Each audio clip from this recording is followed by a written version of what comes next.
بزرگان عزیز اور برادران ایمان، ہم نے آج کی اس مجلس کو باعنوان امامت پڑھنے کا شرف حاصل کیا ہے، جس کی ابتدا اور آغاز کے لیے ہم نے سورہ بقرہ کی آیت نمبر 124 کو منتخب کیا۔ آپ دیکھیں کہ اللہ نے انسانوں کی ہدایت کے لیے، رہبری کے لیے، رہنمائی کے لیے اس کائنات میں، اس جہان میں، اس دنیا میں، اس زمین پر 1,24,000 انبیاء کو بھیجا ہے، جن میں اول جناب آدم ہے اور آخر حضرت خاتم ہے۔ دین کی ابتدا جناب آدم سے ہے تو دین کی انتہا جناب خاتم پر ہے۔ دین کا آغاز جناب آدم پر ہوا ہے تو دین کا انجام حضرت رسالت واب حضرت محمد مصطفیٰ پر ہوا ہے۔ دین کی شروعات جناب آدم سے ہے تو دین اکمل حضرت خاتم پر ہوا ہے۔ اور کہتا ہے دین اکمل ہو گیا رسالت واب کی حیات طیبہ میں اکمل ہوا ہے۔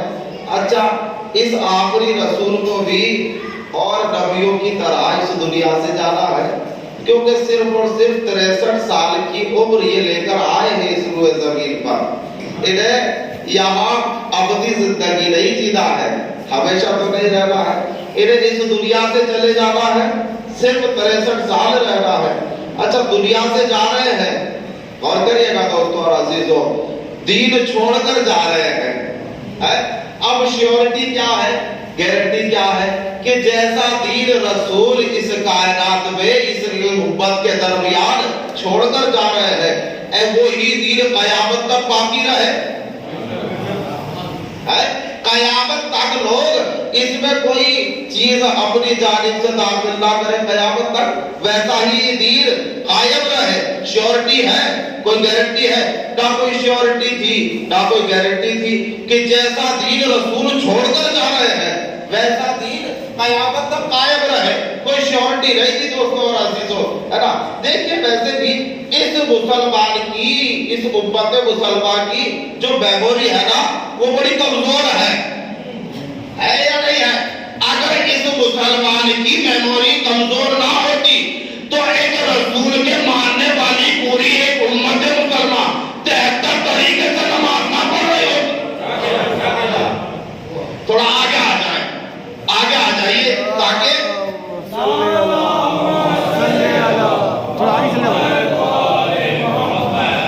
73 طریقوں سے امت مسلمان نماز نہ پڑھ رہی ہوتی ہے۔ اس کی میموری کمزور یا نہیں ہے؟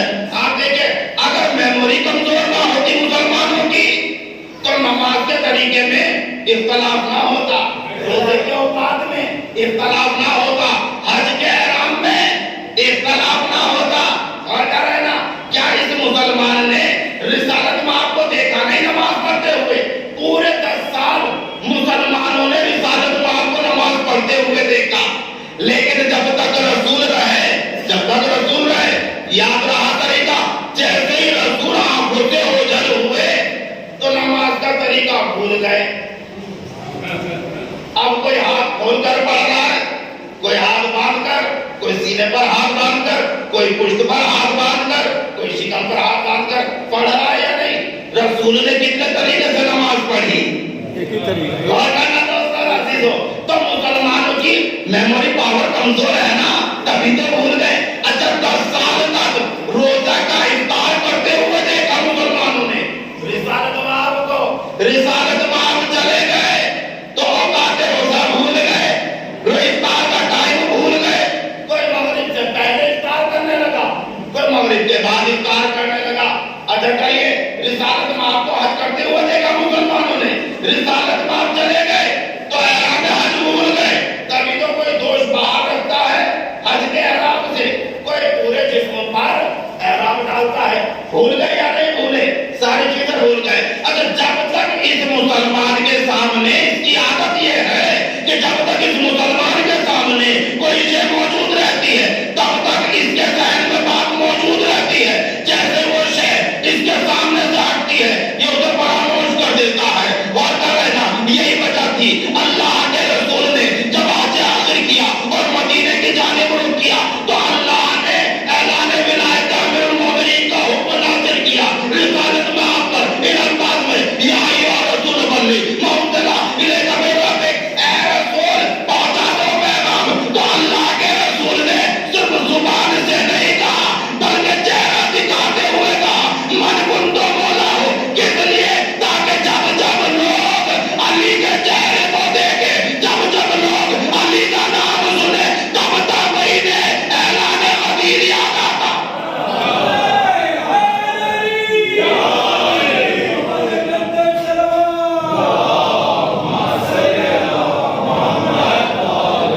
مسجد کو چھوڑ کر جانا ہے.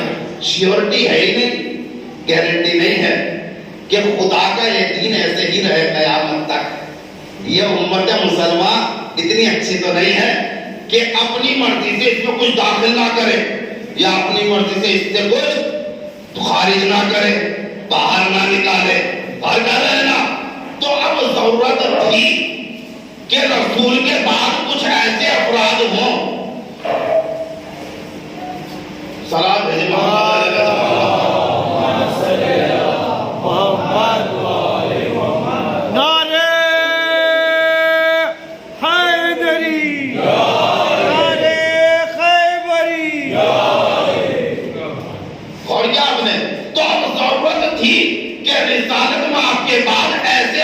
موجود ہوں, ایسے افراد رہیں جو رسول تو نہ ہوں لیکن رسول کے سے کم بھی نہ ہوں.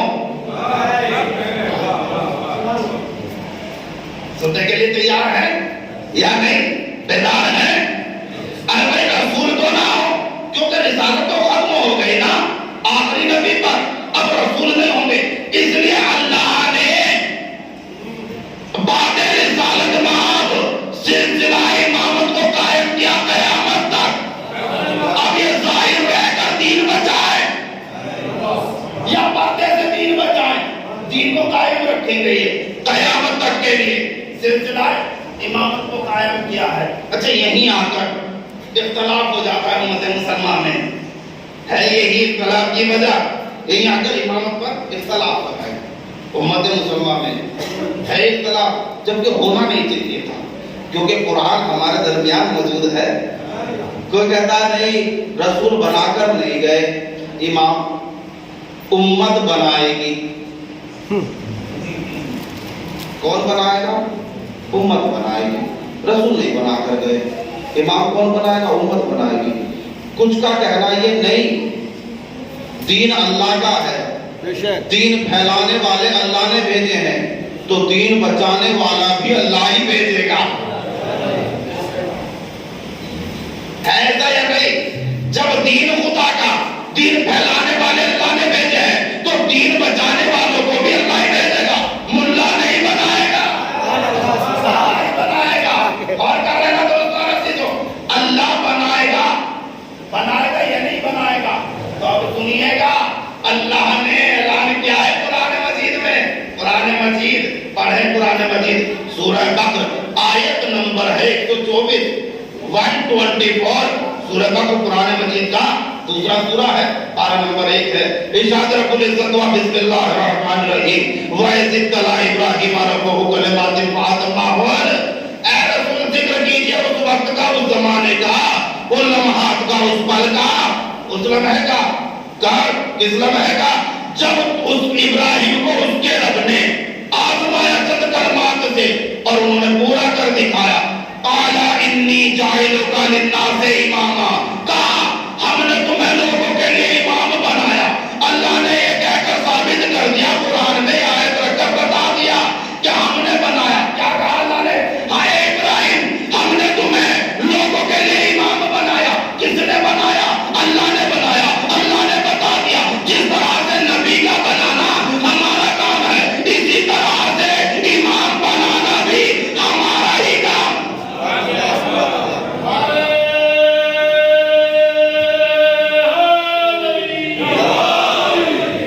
امام بنانا بھی ہمارا ہی کام ہے.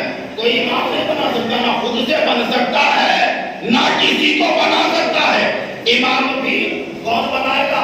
اللہ بنائے گا. اچھا جناب ابراہیم نے کہا اللہ نے انی جاعلک للناس اماما, اے ابراہیم ہم نے تمہیں لوگوں کے لیے امام بنایا ہے. اچھا جیسے جناب ابراہیم نے سنا امام بنایا, جناب ابراہیم جانتے کون ہیں؟ جناب ابراہیم نبی اللہ ہے. دیکھیں اللہ نے 1,24,000 انبیاء بھیجے کائنات میں, 1,24,000 انبیاء. ان 1,24,000 انبیاء میں 313 رسول ہیں جو ان انبیاء سے افضل ہیں. اور کہہ رہے ہیں نا, اچھا ان 313 سے افضل 5 ہیں جنہیں اولو العزم کہتے ہیں. پہلے اولو العزم جناب نوح علیہ السلام, دوسرے اولو العزم جناب ابراہیم علیہ السلام, تیسرے اولو العزم جناب موسیٰ علیہ السلام, چوتھے اولو العزم